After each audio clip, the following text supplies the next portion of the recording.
My name is Grechishkin. I'm from Mount Vernon High School. I'm performing this informative for the 2021 Foley tournament.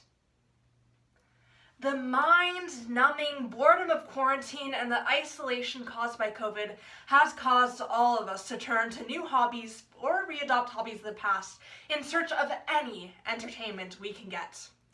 Who hasn't seen social media posts about someone making whipped coffee, baking sourdough bread, or trying their very hardest to master the newest TikTok dance?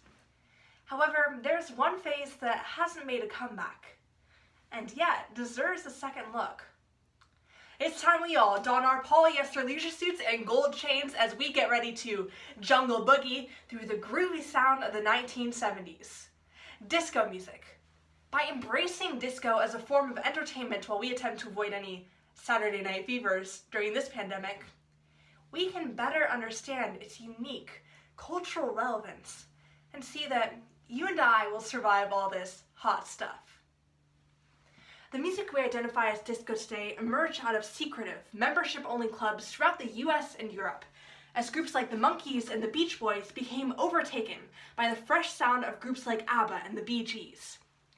Disco flew below the radar of the general public because of its role as a reaction against the mainstream white rock groups of the time.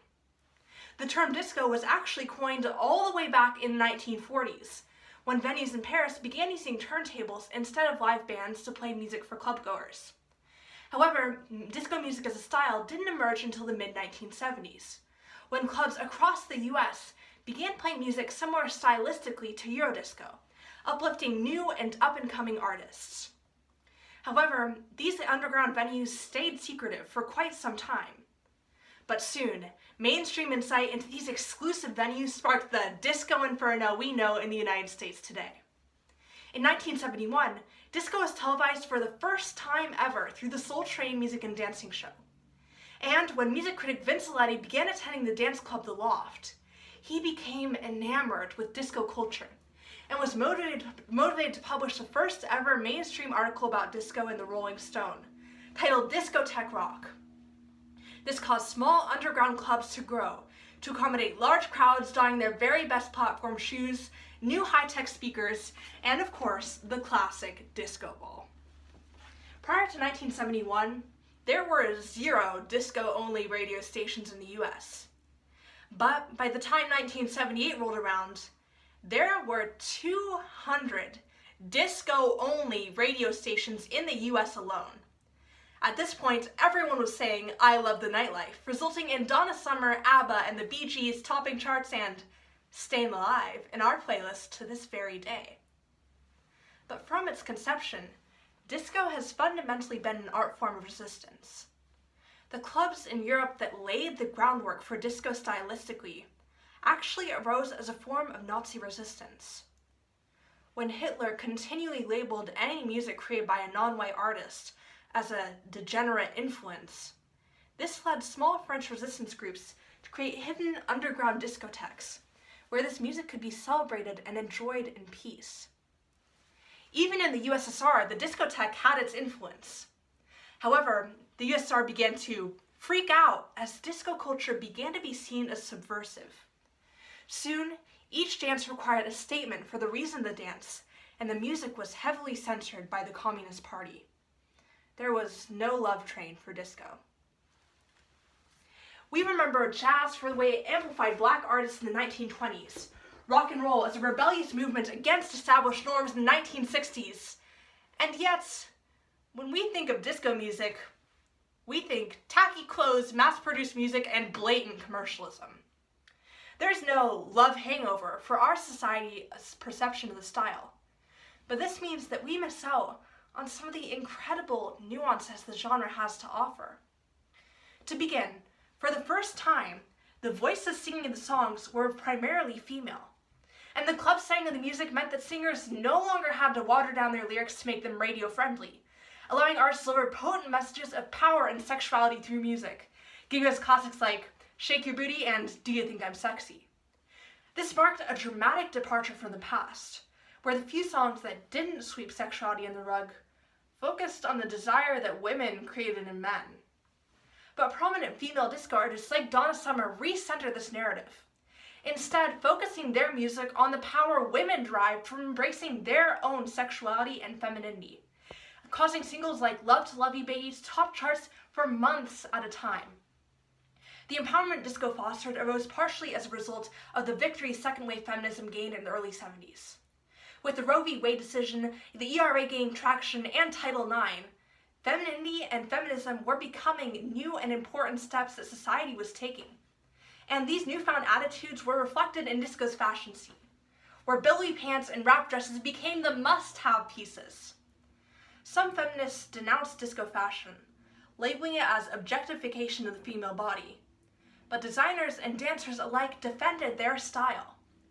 Much like the lyrics of the songs themselves, disco fashion was about empowerment for the individual, allowing clubgoers to choose between styles that ran the gamut from modest to revealing. Additionally, disco inspired a newfound focus on men's fashion, where men were able to focus on their appearance and styles free of judgment. Disco directly contributed to more positive attitudes about femininity and open sexuality in music. But don't stop till you get enough, because disco's unique cultural blend engendered the expression of fresh Black and Latinx artists that had previously been shunned and overlooked by society. Previously, white society had thought of Black music as primitive, but the persistent use of chanted rhythms and beats through disco showed how it had its roots in funk, which fundamentally came from soul, and demonstrated that Black culture was actually the most important vehicle to disco's success, and became a way for it to be celebrated worldwide. The physical space disco occupied became a symbol of equality as well. Before the dawn of disco, most dancing was restricted to couples dancing between a male and a female only. But disco shattered this norm, instead focusing on large group dancing. Before disco, dancing between two males in New York City had actually been outlawed. But by catering to large group dancing, disco created a safe space for queer couples to be able to dance and enjoy the nightlife just like everybody else. Clubs like the Vatican of Disco, or the Saints, actually took spaces that were traditionally heteronormative and turned them on their heads, making it a point to have inclusivity be front and center of disco's messaging. When we look at today's society, the movement has still left its mark. For starters, by pioneering the 12-inch single, disco has led to the songs we listen to today being longer, giving us all more time to act as dancing queens. And since dance culture was such a central component to disco stylistically, it meant that the necessity for DJs arose because of the style.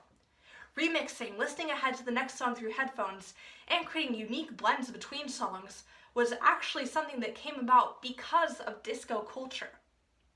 But most importantly, through the lyrics of its songs, through its fashion, and through its physical space, disco uplifted marginalized voices and made sure that groups society hadn't listened to before were actually becoming popular and celebrated. However, there was no lasting love train for disco.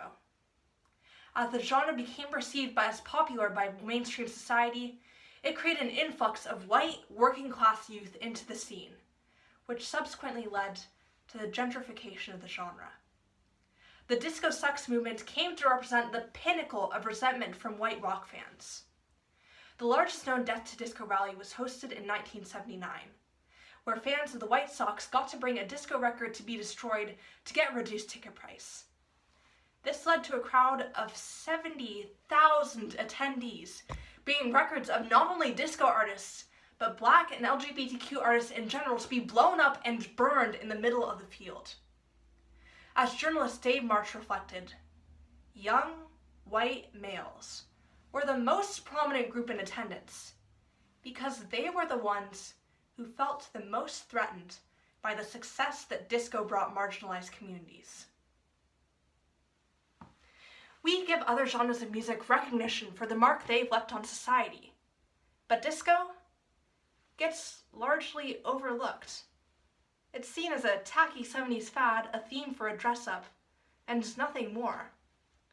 But when we overlook these nuances, we miss out on the astounding cultural impact disco has had on our society and the way it's fostered equity in our world.